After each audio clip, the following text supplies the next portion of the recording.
at 4 o'clock. We're coming on the air to tell you about a pursuit, first by the sheriffs, now by the Los Angeles Police Department in Koreatown. This is a sports car we're looking at. Desmond Shaw live in SkyCal, Des.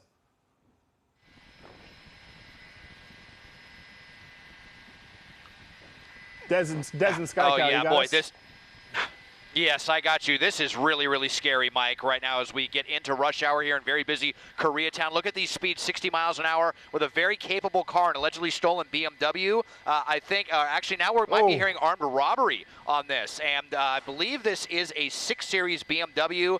These are definitely capable cars. You see the pedestrians all over the place as they make the northbound turn right now. So like you said, Mike, this was LA County Sheriff's deputies in South LA, but we made it up to Koreatown in record time, and LAPD took this one over. They actually have 2 helicopters on this one right now because the suspect is driving so maniacally right now. They need both of those helicopters. It took us some time just to catch up with this pursuit. 60 miles an hour. We've already had a lot of close calls with cyclists and some pedestrians in different areas as we're now at 5th and Gramercy. Oh, no! No! My gosh. Oh, awful crash. Oh, my goodness. Horrible, horrible crash. It seemed inevitable. And still out on foot. Now getting out and running. Out on foot. It looks like this is going to be the passenger that got out and ran. Now underneath a awning here. Let's put the map tracker up again at 5th and Van Ness. That was a very, very serious crash. As the person is now underneath the awning, we'll try to stick with this one for a little bit. But running back here. Yep, down in here. Unfortunately, under the cover of the awning right now. But I know LAPD, it sounds like they are aware of this suspect. I want to check on possible innocent people in that crash. That was a very, very severe crash. But we also kind of want to check on this suspect. So I think we'll hold this shot here for a second. Yeah, ahead, for Mike. a second. And Des, we're joined by Juan Fernandez here. He's with me at the anchor desk now. That was an incredibly violent crash, as you mentioned. Now we've got LAPD officers that are swarming the building here. That gate, unfortunately, closed for them, though, that it was open for the suspect one. But that guy came through that intersection at 5th and Van Ness there, and it just absolutely creamed that car. The car spun out. And hit a building, an apartment building after that. And the car started to smoke not long after it stopped, and that one passenger took off. What I'm curious about is whether or not the driver is trapped inside that car. Just the way that car landed, it was either next to a power pole or a tree. I'm not sure if he could get out from the driver's side door. What are we looking at here, Des, Mike? That's the suspect car. And Des, I had originally kind of thought maybe the driver jumped out of the passenger side, but oh no, there's the driver. Yeah. Oh, they're pulling him out. They might have been trapped at one point, and they're pulling him out right now. I don't even think they care if this person's injured or not. And the car's after smoking. that insane driving. They just yanked him right out of the car. I mean, they need to get the suspect out one way or another because this thing might catch fire. That was such a violent collision. You saw there as we were having trouble even keeping the shot centered because they were going so fast. I think over 60 miles an hour in that crash. So we believe that is the driver that they just took into custody. I mean, very lucky that they're in a modern sports car with a lot of safety features after a crash like that, or this person could have easily lost their life in that crash. So here is the innocent vehicle that was involved, the innocent people in there. Again, a newer car, so let's hope that those safety features protected them. But we have a pole that got knocked down. I think there might have been, street sign they clipped too, that tree. There's another street sign, another pole right there. I mean, this was just an insanely violent collision here in Mid-City, guys. And luckily, nobody on the sidewalk either, Mike. Yeah, I mean, and he was blown through those stoplights and signs. There was people in the crosswalks that they almost hit. And then you're lucky, and this may be the victim of the innocent car there, but they were lucky that where they hit this car was kind of in the back. So it didn't, straight T-bone. They spun around and they hit the building right there. And, it doesn't look like there's any damage to the building. But look, you've got that traffic signal that's down, the street light that's down. There's the walk signal, the little box right there for the walk signal. Des, I don't know if we want to go back now that we know that the person in that white car looks to be okay, if they're still looking for that passenger over the apartment building. Yeah, let's we'll reposition over here to the apartment building. The officers in the parking lot. Oh, okay. They're saying all 3 in custody now. We just heard from the airship. So there was a female that was dropped off earlier, and we did hear something about that. That might have been in the Koreatown area just before we got overhead. So they got that person that was probably in the very small back seat, and now the passenger. We just heard that they took him into custody, although they still have their weapons drawn. So as we come back around, let's see I think that maybe they're probably going to have him on the ground right here. What is that hand signal there that the middle officer is doing? Can you tell her? They're just calling to move in. Oh, okay. So I think they have the person cornered, probably underneath the awning here. They probably have them down, spread out on their stomach. We'll see if we can see them underneath the covered parking here. But well, they're making an approach. Let's just see what happens here in the next couple of minutes. But we believe 2 out of 3 in custody for sure. Well, glad to see that the woman who was in that car, the white car, looks to be okay. But I can only imagine the shock to her. Everything happened so fast, the impact, the spin out, and so much damage caused in such a little time there. We saw several street lights or street signs go down, and this car wedged. It's basically stopped by a palm tree that was there on the sidewalk. The passenger took off running, and we saw just moments ago police officers yank the driver out by his feet. I'm not sure if he was injured or not, but it was clear, Mike, that he didn't want to at least get out of the car. It didn't look like he was going to make it easy. Yeah, and I'm playing back, Desmond's video. That crash, according to our speedometer, happened at 80 miles an hour. Wow. Came through the intersection at 5th and Wilton at 80 miles an hour and sideswiped that white SUV. And then somehow the passenger still gets out and runs. Wow. Thankfully, it appears that the person in the white car is okay. But as you see the LAPD officers now, we think still looking for that passenger. We had heard some radio traffic about potentially people being in custody. We know at least the driver was in custody and a female passenger that they had dropped off also in custody. Yeah. But this is the last place we saw that male passenger run to. So again, Des mentioned that there were 2 helicopters overhead. This is a person, that car was allegedly stolen, the BMW was. And then once LAPD took over, we had also started hearing them say that they were wanted for armed robbery. We heard mention of a rifle. So a lot going on with these suspects.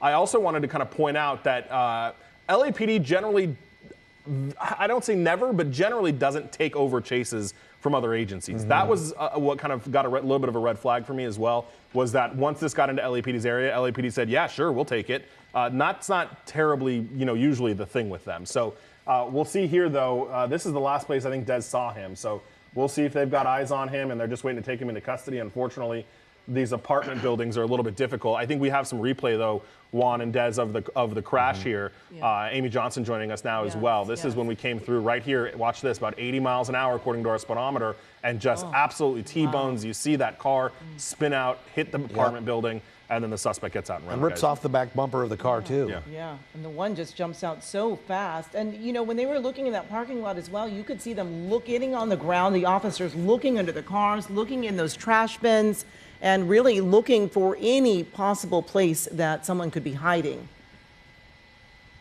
It is remarkable, though, that that person in the white car was not hurt more seriously. Yeah, I am listening. They are requesting an ambulance for her at this point. And obviously, so just to, at minimum, check her out. I mean, that was such a violent collision. And sometimes, you're in shock and you don't realize the pain. And, it takes a couple of hours before it will really set in that you are, in fact, hurting. And again, very lucky that this car hit the back side of her white car there. It spun it out, ripped the back bumper out in the impact. But it looks like she was able to get out on her own, and we saw her sitting there leaned up against either a palm tree or some sort of post. And as Mike Rogers now telling us on the desk here that they've asked for fire rescue units to come and check this woman out, make sure she's okay, possibly transfer her to the hospital just in case she has injuries that she may not be aware about just yet. But Mike, what's interesting is earlier on you were saying that all suspects are in custody, but now they're looking for somebody? Yeah, so there was, it sounds like there were 3 people in the car in total. A woman was taken into custody before. She was dropped off. Dropped off and eventually taken into custody. And then the driver rather, who was unable to get out, was pulled out by officers. We watched that. Now, the third person, there was some radio chatter about all 3 being taken into custody, but that certainly doesn't appear to be the stance that those officers were taking. Now, and again, there were 2 helicopters over there. So there was a sheriff's department helicopter and an LAPD helicopter. So some wires may have gotten crossed or something like that. But, based on Desmond's last picture from that apartment building, it looks like they're still looking for somebody. Des, are you hearing anything else? We've just been moving around up here in the air, and it sounds like what the airship was telling us is that they had all 3 people in custody, and they were just kind of doing a final sweep to make sure there was nobody else involved. So we haven't seen that person being taken out in handcuffs yet, though.